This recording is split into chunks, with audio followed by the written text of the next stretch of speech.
The fog rolled in like a living thing, swallowing everything in its path. It was a thick, suffocating blanket that seemed to have a life of its own. The town of Ravenswood had seen its fair share of fog, but this was different. This fog felt sinister, as if it held secrets that it was waiting to reveal. On the outskirts of town, nestled deep in the woods, there stood an old, abandoned house. Its windows were shattered, its paint peeled, and its roof sagged under the weight of years of neglect. The locals whispered about the house, saying that it was haunted, that it was cursed, but no one dared to venture inside, especially not when the fog rolled in. It was on a night much like this one that Sarah Jenkins decided to explore the old house. She was a curious girl, always searching for adventure, and the fog only seemed to add to the mystery of the abandoned building. She grabbed her flashlight and made her way through the thick mist, the dampness clinging to her skin like a second layer.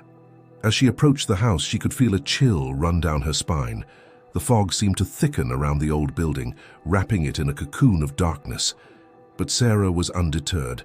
She pushed open the creaky old door and stepped inside, her flashlight cutting through the darkness like a knife. The inside of the house was even worse than she had imagined. The air was thick with dust and decay, and the floorboards creaked beneath her feet. She could hear the sound of dripping water somewhere in the distance and the faint rustling of something moving in the shadows. Sarah's heart pounded in her chest as she made her way through the house, her flashlight casting long, eerie shadows on the walls. She couldn't shake the feeling that she was being watched, that there was something in the darkness with her. Suddenly, she heard a sound coming from upstairs, a low, guttural growl that sent shivers down her spine. She froze, her breath catching in her throat as the sound grew louder and closer. With trembling hands, she made her way up the staircase, her flashlight shaking in her grip. And then she saw it, a pair of glowing red eyes staring back at her from the darkness, a low, menacing growl emanating from its throat. Sarah turned and ran, the sound of her footsteps echoing through the empty house. But no matter how fast she ran, the creature was always one step behind her, its hot breath on her neck, its claws scraping against the walls. She burst through the front door and stumbled out into the fog, her heart pounding in her chest. But the creature was gone, disappearing back into the darkness from which it had come. Sarah never returned to the old house again, but the memory of that night would haunt her for the rest of her days.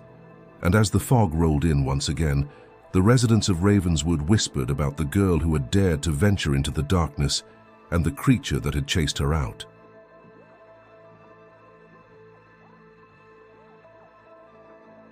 The fog crept through the dense forest like a ghostly apparition, obscuring everything in its path. The small town of Whispering Pines was no stranger to fog, but this fog was different. It seemed to carry with it a sense of foreboding, as if it held secrets that it was reluctant to reveal. Nestled deep within the heart of Whispering Pines was an old abandoned mansion. Its crumbling facade loomed ominously through the mist, its windows shattered and its walls covered in ivy. The locals whispered about the mansion, saying that it was haunted, that it was cursed, but no one dared to venture inside, especially not when the fog rolled in. It was on a night, much like this one, that Emily Parker found herself standing outside the mansion.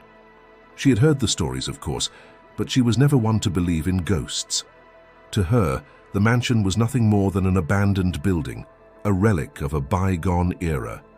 But as she stood there, the fog swirling around her, she couldn't shake the feeling that she was being watched. With a shiver, Emily pushed open the creaky old door and stepped inside. The air was thick with dust and decay, and the floorboards creaked beneath her feet. She could hear the sound of dripping water somewhere in the distance and the faint rustling of something moving in the shadows. Ignoring the sense of unease that prickled at the back of her neck, Emily made her way through the mansion, her flashlight cutting through the darkness like a beacon. She explored room after room, each one more decrepit than the last, until she finally came to a set of stairs leading down into the darkness below. With a sense of trepidation, Emily descended into the basement, the air growing colder with each step she took. And then she saw it.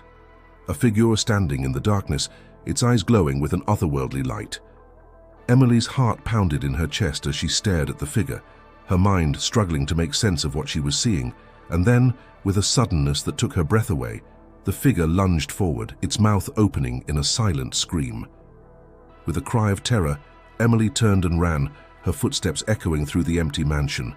But no matter how fast she ran, the figure was always one step behind her, its cold breath on her neck, its icy fingers reaching for her. She burst through the front door and stumbled out into the fog, her heart pounding in her chest. But the figure was gone, disappearing back into the darkness from which it had come.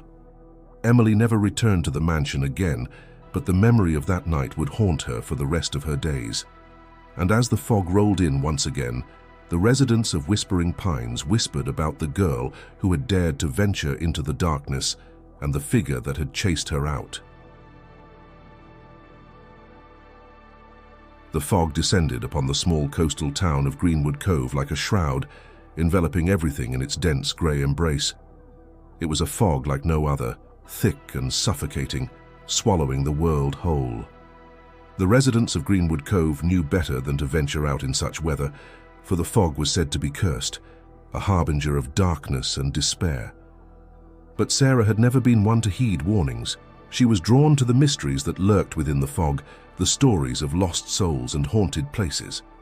And so, on a night when the fog was at its thickest, she found herself standing at the edge of the town, staring out into the misty darkness. In the distance, she could see the silhouette of an old lighthouse, its beacon obscured by the fog. It was said to be haunted, the souls of lost sailors doomed to wander its crumbling halls for all eternity.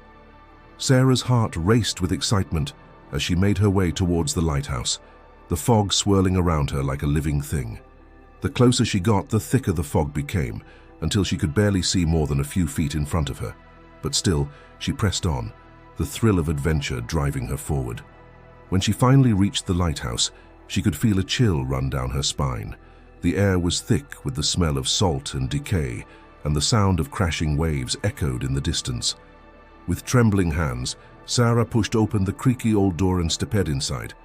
The interior of the lighthouses was even worse than she had imagined. The walls were covered in peeling paint, and the floor was littered with debris. But Sarah paid no attention to the state of the building. Her eyes were fixed on the staircase that led up to the top of the lighthouse. With a sense of determination, she began to climb, the sound of her footsteps echoing through the empty building. But as she reached the top, she was greeted not by the sweeping beam of a lighthouse, but by darkness so thick she could almost touch it. And then she heard it. A soft, plaintive whisper, barely audible above the sound of the wind and the waves. "Help me," it said over and over again, a chorus of lost souls crying out for salvation. Sarah's blood ran cold as she realized the truth. The lighthouse was haunted, not by one lost soul, but by many. The fog that surrounded Greenwood Cove was no ordinary fog.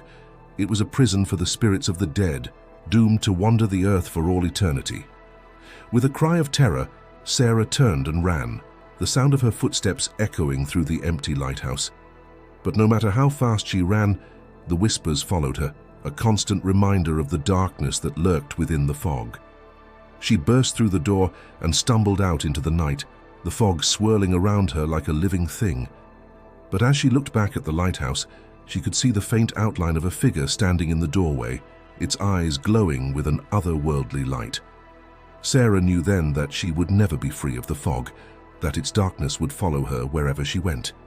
And as she made her way back to town, the whispers of the lost souls echoed in her ears, a haunting reminder of the true nature of the fog that surrounded Greenwood Cove.